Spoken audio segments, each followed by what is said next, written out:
Today, we're going to pull back the veil and take a look at exactly how these kinds of treatments work. If you're considering it for yourself, you can get a sense of what to expect. For everybody else, we hope to eliminate the stigma and show that this is a safe and effective means of healthcare. So now for a video that will stir up no controversy whatsoever and generate nothing but friendly comments, actually understand HRT.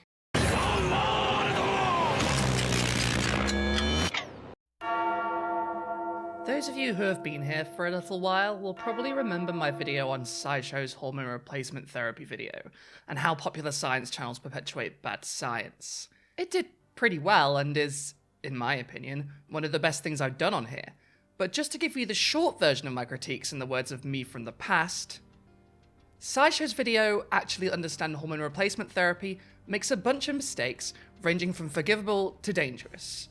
The two dangerous ones being 1, recommending testosterone blockers that don't block testosterone because they misread or didn't understand their sources, and 2, advised that assigned male at birth people should take testosterone blockers without estrogen, something explicitly warned against beyond very short spurts because it will cause osteoporosis and menopause symptoms. I made the original video hoping that someone at SciShow would eventually watch it, take the video down, and then re-upload a corrected version that won't cause harm to trans people and mislead the public, while still doing what they originally set out to do. That is, destigmatizing hormone replacement therapy and actually making people understand it, as the title suggests. And it took 5 months since my posting, but SciShow did finally take the criticism to heart that not just me, but many trans people online made, many in the community, including Benny that used to work at TIT, and a bunch of other people. And they took the video down. So I thought I'd come back with a little update for you all, with what they said, my brief response, and what I hope the next steps will be. Thankfully, they've promised in their explanation to take steps to make sure this kind of stuff doesn't happen again already, at least from what I gathered. But in addition to taking the video down and taking measures to make sure they don't spread misinformation, I do hope that they make a new version of the video. Because in theory, it could really help educate and inform a lot of people, and do a lot to destigmatize hormone replacement therapy at a time where it's under political bombardment more vicious than at any other time in recent memory.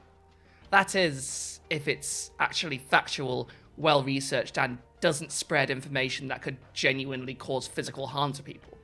Which is totally possible, especially if they have trans feminine people on board to consult this time, as well as their trans masculine writer and non-binary presenter.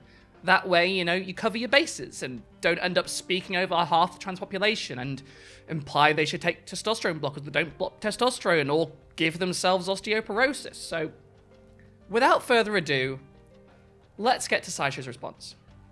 On the 22nd of January, 2025, SciShow posted the following community post on their YouTube channel addressing the criticisms of the video Actually Understand Hormone Replacement Therapy, and the reasons they took the video down.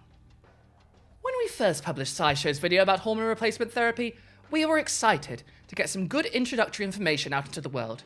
That week we heard back a number of critiques on the video. That is something that happens regularly at SciShow, and it initiates an internal editorial fact check. Of course, this is an area with conflicting information, and there were times when we could have been more clear with the language we used. For example, we said that an effect was anecdotal, which to us means not confirmed by rigorous science, but was interpreted as just some stories people made up. But this is a complex and shifting area of medicine, and there were plenty of concerns we took point by point. Ultimately, our first review showed that the video aligned with our sources for standard of care medical practice and the established science, and we decided to leave the video up. We recently heard again from people asking us to take a look at this video with some more focused critique. On the second review, our perspective changed. 1, we felt that the misunderstandings were prevalent enough, and potentially harmful enough, that they were not worth keeping online. 2, there was a section discussing folks taking testosterone blockers without estrogen in circumstances where that would not be recommended. Anything to do with healthcare is something we want to be extra cautious with, so we have decided to take down the video. We're also altering our internal review process a bit to make sure things like this are less likely in the future. Although of course you'll never catch us promising perfection. That wouldn't have happened without people continuing to bug us, so thank you for doing that. Please keep doing that by sending your feedback to us at info@scishow.com. Thank you. The SciShow team. So this is good. They recognized the criticisms and they took them on board. I'm happy that they recognize the severity of making dangerous medical claims like the ones cited in the apology. and that there were misunderstandings throughout the video that were prevalent enough and potentially harmful enough, in their own words, to warrant taking down. This is excellent, and this is basically what I was asking for them to acknowledge, along with the rest of the community.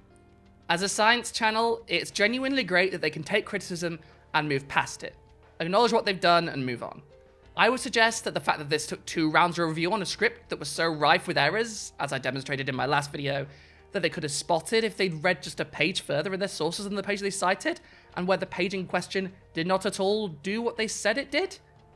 Well, this implies that their review process, or at least their first reviewer, depending on how they do these things, was insufficiently qualified to spot fatal flaws in the science that they are supposed to be communicating, or was not thorough enough in the review process for whatever reason.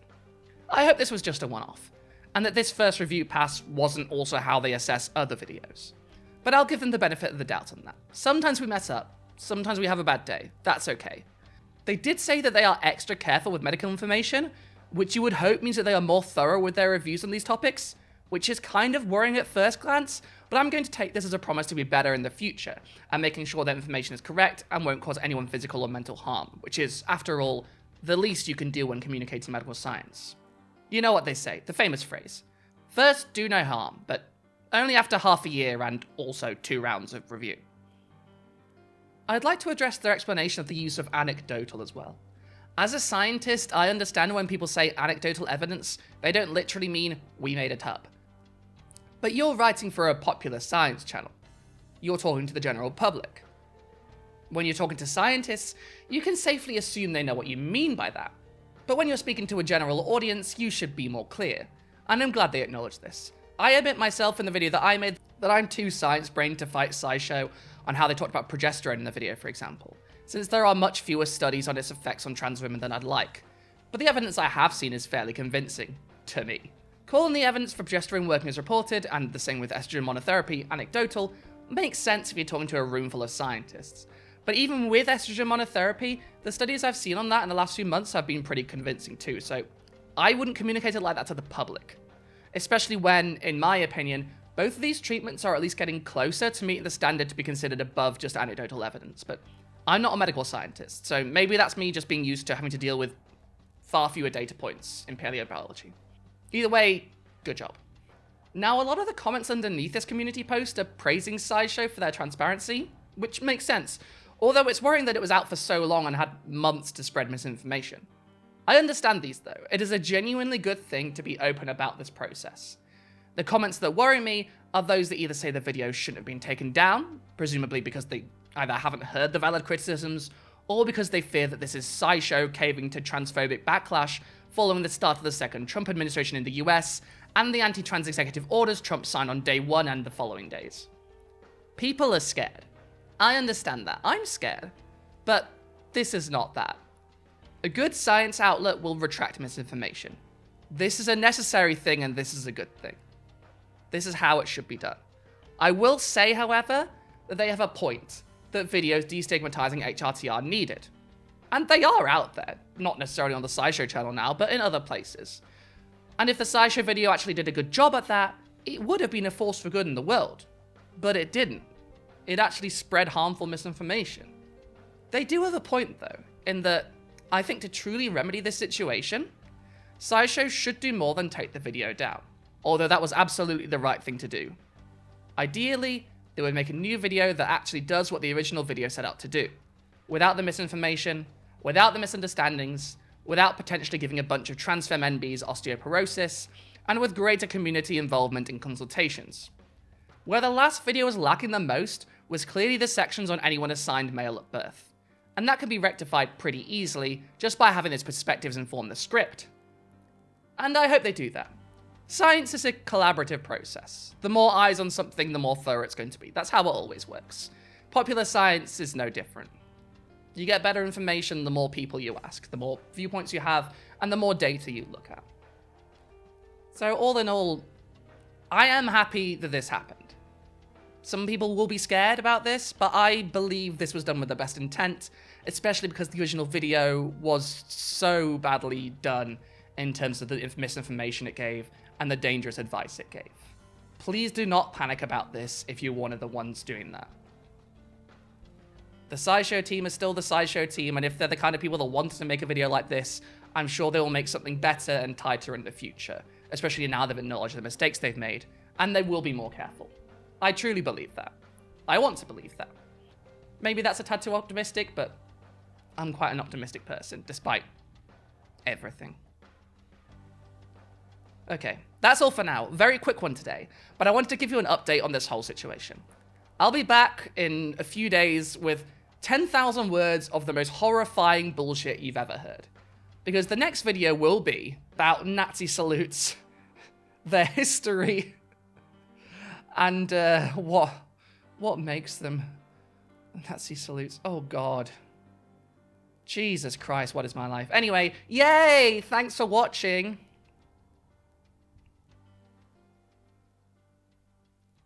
Hey, thank you for watching this video all the way to the end, even though it was short, so, I mean, I imagine you probably made it to the end. I mean, you will have done if you're listening to this bit. If you like this video, and the original video, and the effect that I seem to have had, at least in part, and it wasn't just me, obviously, in getting the information out there and getting dangerous misinformation taken down, why not leave a comment, subscribe, give a video a like, tell your friends about it, and give me some money to support my work and stuff like this, and efforts to make the internet a less misinformed place, and sometimes to add stupid jokes to it, because that's the other thing I like to do on this channel. You can do that by giving me one-time donations on Ko-fi or PayPal, links below, as always, or sign up to my Patreon or YouTube memberships, where you can get early videos, access to the members-only Discord, my Nintendo Switch friend code, and other stuff if you want. I mean, just suggest it. Maybe I'll do it. I'll probably do it. And exclusive content, such as interviews from my past videos with other creators you might like Princess Weeks, Rosenkreutz, and Jessie Gender. They're all cool people. In addition to all that good stuff, you'll also, if you sign up, get your name read out at the end of each video, just like these lovely people. Carolyn, Imogen Q, Luciano Frias Andrade, Adam, Cerise Influencer 99, Harry, Ndog 191, Cav, Quesadilla de Tortilla Azul, Leron, Adam Lees, Daniel Nevels, No Not That Paul, MB, Madeline Aguirre, Ben Murphy, Lex Phoenix, Ender Kulisitz, Mira D, Jade Senior, Boa Ear, James W, Marvin Orr, Throngill, Bob the Builder 544554, Deborah Laboon, Vegas, Zilla Zathanian, Vince Whitaker, Amelia Lisette, Jason Haig, Frank McManus, Susan Foster, Helena Real, Sierra Whiskey, Orestria, Ali Catgirl, John N, Lloyd Luciente, Jason Cribbett, Shield Vaden, Robin Podolsky, Turtle Choom, Casual Observer, Mantare, Courtney Burmack, Sleepy Slug, Philippa Tabroga, Soma Piglet, Brain Douche, Artie Wolf, Greg Noble, Deanna McMillan, Caroline Regalado, Alexandra Lilly, Howard Lotz, Neranier Scarjan, and Joey Cobalt. You are all my favorites. I think you are great.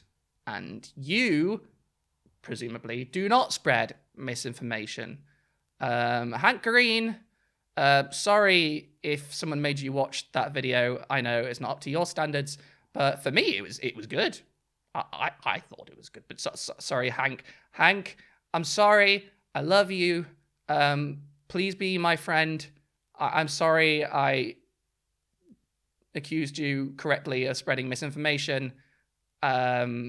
Please let me be a vlog brother. That's not a thing you can become. That's not even possible. I'm not even a boy. I'd have to be a vlog sister. Can I be a vlog sister? Hank, let me know if I can be a vlog sister.